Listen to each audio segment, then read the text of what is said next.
மட்டக்களப்பு மாவட்டத்திலே பாலமீன்மடு என்கின்ற கிராமத்தில் மீனவர் எழுச்சி கிராமம் ஒன்று 2000 ஆண்டளவிலே 50 வீட்டு திட்டங்களை கொண்ட ஒரு குடியேற்ற திட்டம் ஒன்று உருவாக்கப்பட்டது. இது 2004ஆம் ஆண்டு ஏற்பட்ட சுனாமி ஆழி பேரலை காரணமாக அந்த 50 வீட்டு திட்டத்தில் இருந்த 50 நபர்களுக்காகவும் மாற்றுக்காணிகள் வழங்கப்பட்டு, ஒரு சிலருக்கு மாற்றுக்காணிகள் வழங்கப்பட்டு சுவிஸ் கிராமத்திலே அவர்கள் குடியேற்றப்பட்டார்கள்.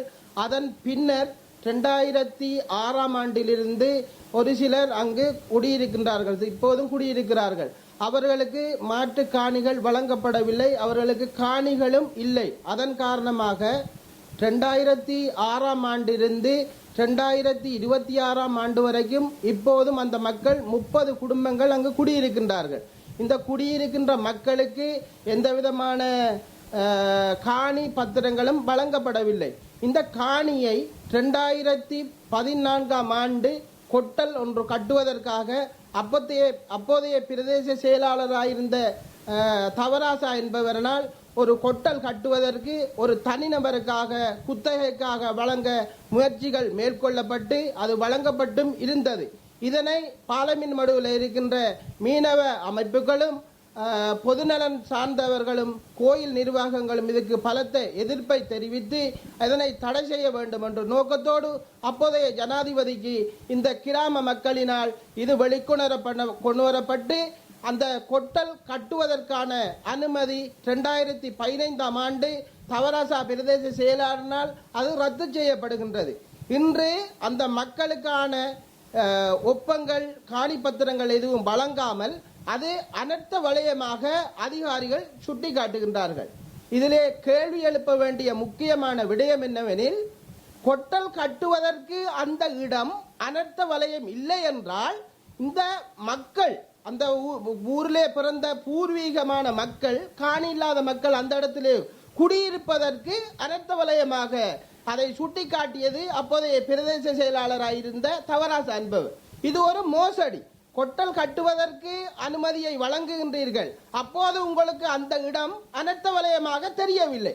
அதன் பின்னர் இந்த மக்கள் முறையிட்டு அந்த கொட்டலுக்கு வழங்கப்பட்ட காணியை ரத்து செய்ததன் காரணத்தினால் அந்த மக்களை நீங்கள் பழிதீர்ப்பதற்காகத்தான் மோசடி ஒன்றை செய்து அது அனர்த்த வலயமாக நீங்கள் பிரகடனப்படுத்தியிருக்கின்றீர்கள்.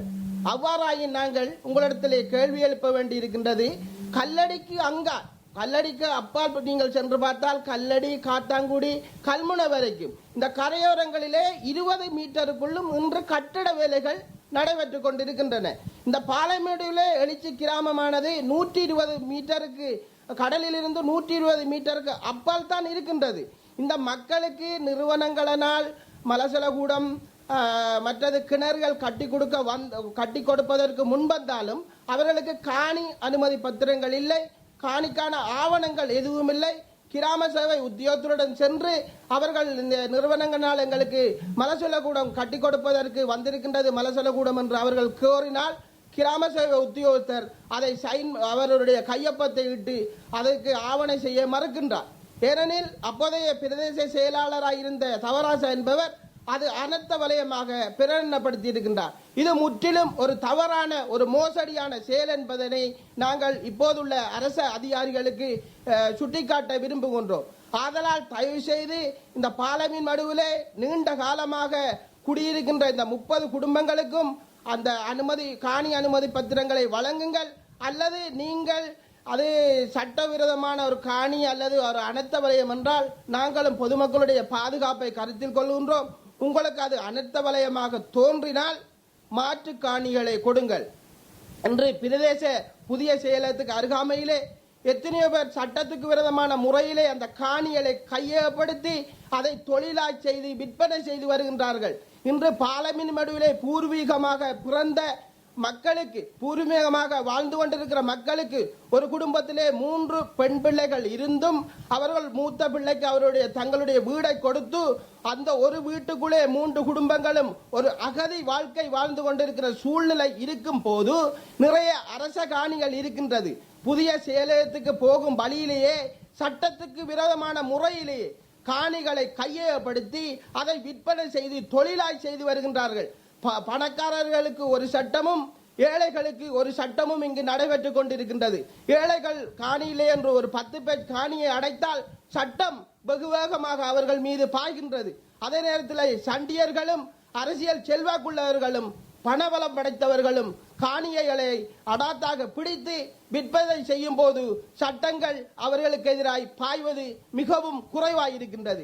இது வன்மையாய் கண்டிக்கப்பட வேண்டிய ஒரு விடயம். அந்த மக்கள் அடிப்படை வசதியின்றி குடிநீர் இல்லாமல், மின்சாரம் இல்லாமல், பலகலகூடம் இல்லாமல் இருக்கின்றார்கள். மட்டக்களப்பு மாநகரத்தை ஆசியாவிலே பேசும் பொருளாக ஆக்க வேண்டும் என்று நினைக்கின்ற நீங்கள் இந்த மட்டக்களப்பு நகரத்திலிருந்து 6 கிலோமீட்டர் தொலைவில் உள்ள இந்த மாதிரி கிராமத்திலே பலகலகூடமின்றி பெண்களும் ஆண்களுமாக தங்களுடைய காலை கடனை நிறைவேற்றுவதற்காக அவர்கள் பத்தைகளுக்குள்ளும் காட்டுகளுக்குள்ளும் சென்றுதான் அவ்வாறான காலை கடனை அவர்கள் நிறைவேற்ற இருக்கின்றது. இதுதான் உங்களுடைய மட்டக்களப்பு மாவட்டத்தை ஆசியாவிலே பேசு பொருளாக மாற்ற நீங்கள் திட்டமிட்டு இருக்கின்றீர்கள். முதலே மட்டக்களப்பு மாவட்டத்தில் உள்ள மக்களுடைய அடிப்படை தேவைகள் என்ன என்பதை நீங்கள் அறிந்து இந்த மட்டக்களப்பு மாவட்டத்தில் இருக்கிற அடிப்படை தேவைகளை முதலிலே நிறைவேற்றுங்கள். அப்போதுதான் மட்டக்களப்பு மாவட்டம் ஆசியாவில் மட்டுமில்லை ஐரோப்பாவிலும் பேசு பொருளாகும். முதலிலே உங்களுடைய வெட்டு பேச்சுகளை விட்டுவிட்டு இந்த மக்களுக்காக நீங்கள் செய்கின்ற சேவைகளை பக்கச்சார்பின்றி பணபலம் படைத்தவர்களுக்கு ஒரு சட்டமும், அரசியல் செல்வாக்குள்ளவர்களுக்கு ஒரு சட்டமும், ஏழைகளுக்கு ஒரு சட்டமும் என்று நீங்கள் சட்டங்களை வேறுபடுத்தாமல், பெரியவர் சிறியவர் என்று சட்டங்களை நீங்கள் வேறுபடுத்தாமல், சட்டம் அனைவருக்கும் சமம். பொட்டல் கட்டுவதற்கு உங்களால் அனுமதி வழங்க முடியும், அது அனர்த்த வலயம் இல்லை என்றால் அந்த மக்கள், காணி இல்லாத மக்கள் அதிலே குடியேறும் போது நீங்கள் அனர்த்த வலயமாக அதை சுட்டிக்காட்டி அந்த மக்களை பழி வாங்குவது ஏன்? இன்று அந்த இடத்துக்கு சென்று பாருங்கள். மின்சாரம் இல்லை, குடிநீர் இல்லை, மலச்சலகூடம் இல்லை. அந்த மக்கள் படும் சொல்லா துயரங்களை எங்களுடைய கண்களால் நாங்கள் களவிஜயை மேற்கொண்டு பார்த்திருக்கின்றோம். அங்கே ஏஎல் படிக்கின்ற பிள்ளைகள் இருக்கின்றார்கள், ஓஎல் படிக்கின்ற பிள்ளைகள் இருக்கின்றார்கள். ஒரு சின்ன குப்பி வெளிச்சத்திலே ஒரு மகன் ஒருவர், அவர் சாதாரண சித்தி எழுதி இப்போது உயர்தரத்துக்கு கல்வி கற்றுக் கொண்டிருக்கிறார். அவருடைய வீடுகள் நிலைமைகளை நாங்கள் சென்று பார்த்தபோது அவருடைய குடிநீர் கூட இரும்பு பரல்களிலே பதிக்கப்பட்ட தண்ணீரை தான் எடுத்து குடிக்கின்றார்கள். இது மிகவும் ஒரு மோசமான, ஒரு மனிதாபிமானமற்ற செயலாக இருக்கின்றது.